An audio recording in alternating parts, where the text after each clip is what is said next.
आज के वीडियो में हम बात करेंगे सोलर एयर कंडीशनर के बारे में, क्योंकि बहुत सारे लोग ऐसे हैं जो सोलर एसी के बारे में जानना चाहते हैं और बहुत ही कम इंफॉर्मेशन YouTube के ऊपर अवेलेबल है सोलर एसीज के बारे में। इस वीडियो में मैं पूरी कोशिश करूंगा कि आपको सोलर एसी के बारे में हर चीज़ बताऊं, क्योंकि सोलर एसी को बहुत ज़्यादा प्रमोट किया जाता है कि ये बहुत ज़्यादा एनर्जी एफिशिएंट एसी होते हैं और कूलिंग बिल्कुल रेगुलर एसीज की तरह करते हैं। तो इन सभी चीज़ों के जवाब मैं आपको इस वीडियो में देने वाला हूं और क्या कीमत रहती है इनकी, क्या हमें अपने एग्जिस्टिंग एसी को रिप्लेस कर देना चाहिए सोलर एसी से, ये सारे जवाब आपको इस वीडियो में बहुत ही डिटेल से बताने वाला हूं। अगर आपको भी कोई भी कंफ्यूजन है सोलर एसी के मामले में तो वो बिल्कुल क्लियर हो जाएगी ये वीडियो देखने के बाद। और एक बात दोस्तों, ये चैनल एमटेक चैनल मैंने नया बनाया है और इस चैनल के ऊपर भी अब मैं रेगुलर वीडियोस डालता रहूँगा। आप लोग अगर एमव्लॉग्स चैनल से यहाँ पर आए हैं तो आप लोगों का बहुत बहुत शुक्रिया और आपसे रिक्वेस्ट करना चाहूँगा कि आप इस चैनल को भी सब्सक्राइब कर लीजिए, क्योंकि एमव्लॉग्स चैनल की तरह ही एमटेक चैनल के ऊपर भी बहुत यूजफुल कंटेंट आता रहेगा जो आपकी नॉलेज बढ़ाता रहेगा। So please subscribe the channel and press the bell icon. तो चलिए अब सोलर एसीज के बारे में बात करते हैं। सोलर एसी सुनते ही हमें ऐसा लगता है कि सोलर पैनल की बात हो रही है, अब सौर ऊर्जा से एसी चलेगा। जी हाँ, बिल्कुल ऐसा ही होता है। लेकिन सबसे पहले मैं आपको ये बता दूं, क्योंकि बहुत सारे लोग अब तो ऐसे हैं जिनके पास एसी ऑलरेडी है। अब शायद ही कोई घर ऐसा होगा जिसमें एसी ना हो, और एसी हमारे पास रेगुलर एसी हैं सारे, जो कि हम अपने घर में यूज़ करते हैं, जो ब्रांडेड एसी होते हैं, वोल्टास, एलजी, डाइकिन, कोई भी हो सकता है। अब वो बेशक इन्वर्टर एसी है, नॉन इन्वर्टर है, विंडो है, स्प्लिट है, कोई भी हो सकता है वो। लेकिन हम सब बिजली के बिल से काफ़ी परेशान रहते हैं। हम सोचते हैं कि किसी ना किसी तरीके से बिजली का बिल कम हो जाए। फिर एक ख्याल आता है कि सोलर एसी हमें ले लेना चाहिए, क्योंकि सोलर एसी लगाने से बिजली की बचत हो जाती है अप टू 80%, ऐसा ही दिखाया और सुनाया जाता है। लेकिन दोस्तों, ऐसा सच में है क्या? क्या कोई एसी ऐसा है जो 80% तक की पावर सेविंग करे और उतनी ही कूलिंग करे जितना हमारा एग्जिस्टिंग एसी कर रहा है? दोस्तों, अगर आपके यहाँ पर कोई इन्वर्टर एसी है, नॉन इन्वर्टर एसी है या कोई भी एसी है, सबसे पहले तो आप ये समझ लीजिए कि आप उसको भी सोलर सिस्टम से चला सकते हो। आपको कोई ज़रूरत नहीं है एक नया एसी लेने की या फिर सोलर एसी पर जाने की। सोलर एसी किन को लेना चाहिए वो भी मैं अभी आपको बताऊंगा। सबसे पहले आप ये बहुत ज़रूरी समझें कि अगर आपके पास किसी भी तरह का कोई भी ऑलरेडी एसी है तो आपको कोई ज़रूरत नहीं है उसको रिप्लेस करने की, अनटिल अनलेस कि वो ख़राब हो जाए या उसमें कोई प्रॉब्लम ऐसी आ जाए कि वो ठीक ना हो पाए, क्योंकि आप अपने एग्जिस्टिंग एसी को भी सोलर सिस्टम से चला सकते हो। बस आपको सोलर सिस्टम लगवाना है और इन्वर्टर, बैटरी, जो भी उसका होता है सारा सिस्टम वो इंस्टॉल करवाना है, तो आप उस एसी को भी उससे चला सकते हो। लेकिन कुछ एरियाज ऐसे होते हैं, जैसे गांव देहात के एरिया हो गए या फिर जहां पर बिजली बहुत कम समय के लिए आती है, जहां पर पावर कट्स बहुत ज़्यादा लगते हैं, वहां पर आप सोलर एसी कंसीडर कर सकते हैं। क्योंकि सोलर एसी में एक खासियत ये होती है कि वो डीसी करंट से भी चल जाता है। जैसे हमारे रेगुलर एसी होते हैं, ये एलजी, डाइकिन वाले जितने भी एसी हैं, ये हम डीसी करंट से नहीं चला सकते। ये जो हमें पावर आ रही है पावर हाउस से या फिर ग्रिड से, वो एसी करंट आता है हमारे घरों में, तो एसी सप्लाई से ही हम इनको चला सकते हैं। अब वो बात अलग है कि ये जो इन्वर्टर एसी होते हैं इनके अंदर जो कंप्रेसर लगा है वो BLDC टेक्नोलॉजी वाला है, तो वो एसी के अंदर ही सारा सिस्टम होता है जो एसी से डीसी और डीसी से एसी में कन्वर्ट करता रहता है करंट को। लेकिन हम इन एसीज को डीसी करंट से डायरेक्ट नहीं चला सकते या फिर अपनी बैटरी से डायरेक्ट नहीं चला सकते हैं अगर हमारे यहाँ पे लाइट चली जाए तो। लेकिन सोलर एसीज में ये चीज़ मुमकिन है। सोलर एसीज में बेसिकली हम उसको डीसी करंट से डायरेक्ट भी चला सकते हैं। सोलर एसी एक तरह से हाइब्रिड एसी हैं। जैसे आजकल कारें आपने देखा होगा हाइब्रिड आ रही हैं। कार को आप फ्यूल पे भी चला सकते हो, बैटरी पे भी चला सकते हो और उस पे भी चला सकते हो, क्या नाम है, डीजल पे भी चला सकते हो, CNG पे भी चला सकते हो। तो इस तरह से हाइब्रिड कारें आ रही हैं। तो इसी तरह से ये जो एयर कंडीशनर होते हैं जिनको सोलर एसी बोला जाता है, that is also hybrid air conditioners, और इसमें भी काफ़ी टाइप होते हैं। जो इनमें लेटेस्ट है वो हाइब्रिड एयर कंडीशनर है और उसके अंदर आप 3 तरह से उसको पावर दे सकते हो।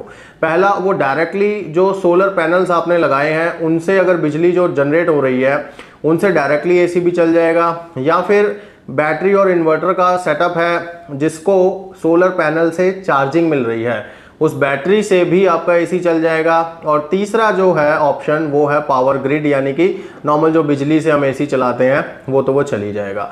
तो ऐसे में होता क्या है कि उस एसी के अंदर इस तरह का कंट्रोलर सिस्टम लगाया गया है कि वो डीसी करंट से भी चल जाता है। और जब वो डीसी करंट से चलता है, यानी कि आपके यहाँ पर एक सोलर सिस्टम लगा हुआ है और उस सोलर सिस्टम से जो एनर्जी जनरेट हो रही है वो आप डायरेक्टली एसी में दे करके एसी को चला सकते हो। आपको कोई इन्वर्टर या बैटरी की भी ज़रूरत नहीं है, क्योंकि जो सोलर पैनल्स होते हैं वो डीसी करंट प्रोड्यूस करते हैं।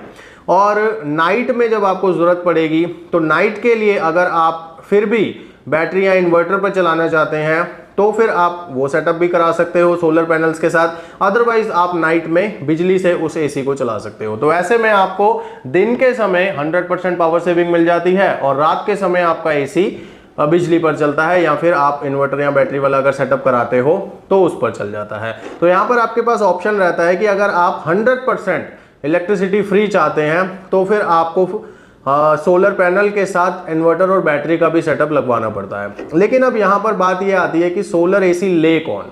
तो दोस्तों सोलर एसी उन लोगों के लिए सुटेबल है, जैसे कि मैंने पहले बताया, जो रूरल एरियाज में रहते हैं जहाँ पर बिजली के पावर कट्स बहुत ज़्यादा लगते हैं। दूसरा, सोलर एसी वो बंदा लेगा जिसके यहाँ पर ऑलरेडी सोलर पैनल्स लगे हुए हैं या फिर सोलर सिस्टम लगा हुआ है। अब मैं सोलर एसी ले लूँ तो मुझे तो पावर सेविंग होने नहीं वाली, क्योंकि मेरे यहाँ तो सोलर सिस्टम नहीं लगा हुआ। और सोलर सिस्टम लगवाने के लिए आप सब जानते हो कितने पैसे चाहिए, क्योंकि 1.5 टन के एसी को चलाने के लिए अगर 1500 वाट का लोड ले रहा है वो एसी, तो आप समझ सकते हैं कि कम से कम 2.5 किलोवाट का सोलर सिस्टम मुझे लगवाना पड़ेगा। साथ में बैटरीज और इन्वर्टर का सेटअप भी करना पड़ेगा। और इन सब चीज़ों में आप सब समझ सकते हैं कि 1,00,000 1,50,000 रुपए कहीं नहीं गए। अब मैं 1,00,000 1,50,000 रुपए पहले सिस्टम पे लगाऊं, सोलर सिस्टम सेटअप करूं और फिर 50,000 रुपए का एसी लूं, तो 2,00,000 रुपए का तो ये सिस्टम हो गया। अब उसके बाद वो एसी काम करेगा नहीं करेगा, कूलिंग ढंग से करेगा नहीं करेगा, इसकी कोई गारंटी नहीं है। तो ऐसे में सोलर एसी सिर्फ और सिर्फ वो लोग ले सकते हैं जिनके यहाँ पर ऑलरेडी सोलर सिस्टम इंस्टॉल्ड है, क्योंकि सिर्फ वही लोग इस चीज का फायदा उठा सकते हैं। अगर आप ये सोच रहे हैं कि फ्रेश हम पूरा सिस्टम लगवा लें तो फिर आपको बहुत ज़्यादा कॉस्टली पड़ने वाला है। अब बात करते हैं कि क्या बिजली खपत में कोई फ़र्क है, क्योंकि जो रेगुलर एसीज होते हैं वो बिजली पर ही चलते हैं, बिजली के बिल बहुत ज़्यादा आते हैं, तो वहीं सोलर एसीज जो हैं वो कम वोल्टेज लेते हैं। आपने देखा होगा, सुना होगा, लोग कहते हैं 800 वाट पे चलता है, कोई कहता है 2 एम्पेयर पे चलता है, 3 एम्पेयर पे चलता है। तो यहाँ पर सबसे पहले तो मैं आपको ये बता दूँ कि अगर आप एक रेगुलर एसी की बात करेंगे तो रेगुलर एसी में आपको विंडो टाइप एसी भी मिल जाएगा, स्प्लिट टाइप एसी भी मिल जाएगा, और दोनों ही टाइप में आपको इन्वर्टर और ड्यूल इन्वर्टर दोनों तरह के एसी मिल जाएंगे और नॉन इन्वर्टर एसी भी मिल जाएगा। लेकिन हम बात करेंगे जब सोलर एयर कंडीशनर की, तो वहां पर सिर्फ हमें इन्वर्टर टेक्नोलॉजी पर चलने वाला एयर कंडीशनर ही मिलता है, यानी कि वेरिएबल स्पीड्स वाला कंप्रेसर उसके अंदर लगा होता है। और इन्वर्टर टेक्नोलॉजी का जो कंप्रेसर होता है, मैंने आपको बताया हुआ है कि BLDC मोटर से पावर्ड होता है और वो अपनी स्पीड्स को कम या ज़्यादा कर सकता है, और उसमें बिजली की खपत भी कम रहती है, और इन सब चीज़ों की वजह से वो लोड कम लेता है। और अगर हम बात करें नॉन इन्वर्टर एसी की, जो फिक्स स्पीड पर चलता है, तो वो जो कंप्रेसर है वो सोलर एसीज में कामयाब नहीं हो सकता, क्योंकि वो डीसी पे चल ही नहीं सकता, क्योंकि उसके अंदर एसी मोटर लगी हुई है। तो इसीलिए जो सोलर एसी होते हैं वो 100% इन्वर्टर एसी होते हैं, जो कि डीसी मोटर से पावर्ड होते हैं। तो ये बात यहाँ पर सबसे पहले आप क्लियर कीजिए कि वो इन्वर्टर एसी होते हैं। और उनके कूलिंग में क्या फ़र्क होता है, ये बहुत ज़्यादा इंपॉर्टेंट है। दोस्तों, आप एक बात ये समझ के चलिए कि जो सोलर एसीज होते हैं वो लोड कम लेते हैं। कुछ ब्रांड हैं जो कहते हैं हमारा एसी 1.5 टन का 800 वाट लेता है मैक्सिमम, कुछ कहता है 1200 वाट लेता है, कुछ ब्रांड मैंने देखे जो 1450 वाट तक भी क्लेम करते हैं। तो ऐसे में जितना गुड़ डालेंगे उतना ही मीठा होगा। तो वही कंडीशन है इन एसीज के साथ भी। तो जितनी पावर वो कंज्यूम करेगा ज़्यादा, उतनी ही ज़्यादा और बेटर कूलिंग आपको मिलेगी। अगर आपका एसी कम पावर कंज्यूम कर रहा है तो वो आउटपुट भी आपको कम ही देगा, ये मान के चलिए आप। तो इसीलिए अगर आपको कोई ये कह रहा है कि बहुत कम पावर कंज्यूम करता है हमारा एसी, तो आप ये पहले ही समझ जाओ कि वो कूलिंग भी कम करेगा। उसको आप फिर छोटे कमरे में लगाओगे। जैसे हम कहते हैं ना कि 1 टन का एसी आप अप टू 120 स्क्वायर फीट के रूम में यूज़ कर सकते हो, रेगुलर एसी की बात कर रहा हूँ मैं। लेकिन अगर आप सोलर एसी को कंसीडर करोगे तो फिर आप 80 स्क्वायर फीट या फिर मोस्टली ज़्यादा से ज़्यादा 100 स्क्वायर फीट तक के रूम में उसे यूज़ करोगे। यानी कि एरिया छोटा हो जाएगा तो ऑब्वियसली उसकी फिर जो एफिशिएंसी है वो आपको अच्छी मिलेगी। लेकिन आप ये समझ के चलो कि उसकी कूलिंग एफिशिएंसी रेगुलर एसी से कम ही होती है, क्योंकि वो पावर भी कम कंज्यूम कर रहा है। बाकी बात करें, कंडेंसर हो गया, इवेपोरेटर कॉइल हो गया, ये सारी चीजें बिल्कुल सेम ही रहेंगी। जैसे कॉपर के कॉइल्स वगैरह आपको रेगुलर एसीज में मिलते हैं, वैसे ही सेम उसमें भी मिलेंगे। फीचर्स भी सारे मिल जाएंगे। वाईफाई कनेक्टिविटी आजकल आ रही है, यानी कि फिल्ट्रेशन सिस्टम हो गया, बाकी जितनी भी चीजें हैं वो सारी आपको मिल जाएंगी सोलर एसी में भी, जो रेगुलर एसीज में है। बस उसमें एक ही फर्क है कि वो डीसी करंट से भी चल जाता है, और इसीलिए ही उसे सोलर एसी बोला जाता है। क्योंकि अगर आपके यहाँ पर सोलर पैनल लगे हुए हैं तो सोलर पैनल से जनरेट हुई जो डीसी करंट होता है, पावर होती है, उससे डायरेक्टली वो चल जाता है, तो इसीलिए उसको सोलर एसी का नाम दे दिया गया है। और सोलर एसी भी आपको उसी रेफ्रिजरेंट के साथ मिल जाते हैं जैसे नॉर्मल एसी आते हैं, रेगुलर एसी आते हैं। इसमें भी आपको R410A और R32 गैस का ऑप्शन मिल जाता है, आप कोई सा भी मॉडल ले सकते हो।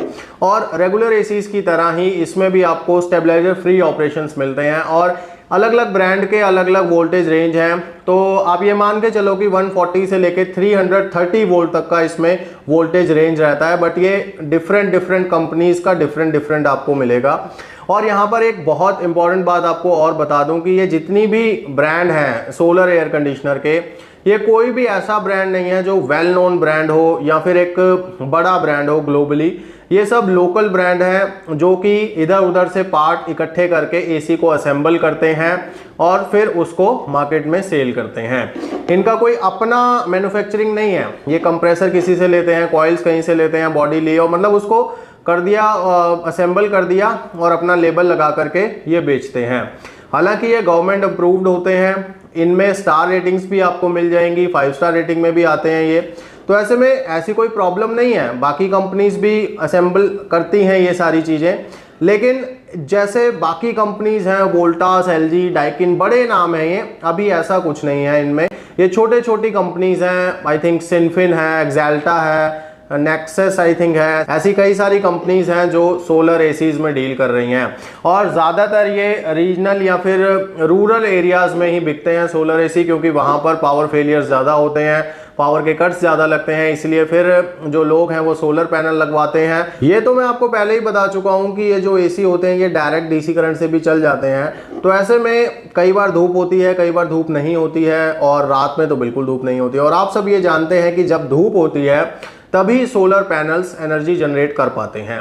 तो जब दिन बिल्कुल क्लियर होगा, बादल नहीं होंगे, सनी डे होगा बिल्कुल, उस टाइम पे अगर आप उस एसी को सोलर पैनल से चला रहे हो तो 95% वो लोड सोलर पैनल से ही लेता है। और अगर जो वेदर है वो क्लाउडी है तो क्लाउडी वेदर के अंदर 75% वो एनर्जी सोलर पैनल से लेता है, और बाकी फिर वो दूसरे सोर्स से लेता है, वो जो भी हो। और थर्ड ऑप्शन ये है कि नाइट्स में या रात में जब आप सोलर एसी को यूज़ कर रहे हो तो वहाँ पर सोलर पैनल से वो नहीं ले सकता पावर, क्योंकि वहाँ पर पावर जनरेट ही नहीं हो रही है। तो वहाँ पर फिर वो 100% या तो इन्वर्टर पर चलेगा, जो बैटरी और इन्वर्टर का सेटअप है उससे चलेगा वो, या फिर वो 100% उसे चलेगा, ग्रिड से चलेगा, या मतलब बिजली पर चलेगा वो। तो ये जो कंडीशंस हैं इनको आप दिमाग में रखते हुए ही कोई भी सोलर एसी को कंसीडर कीजिए।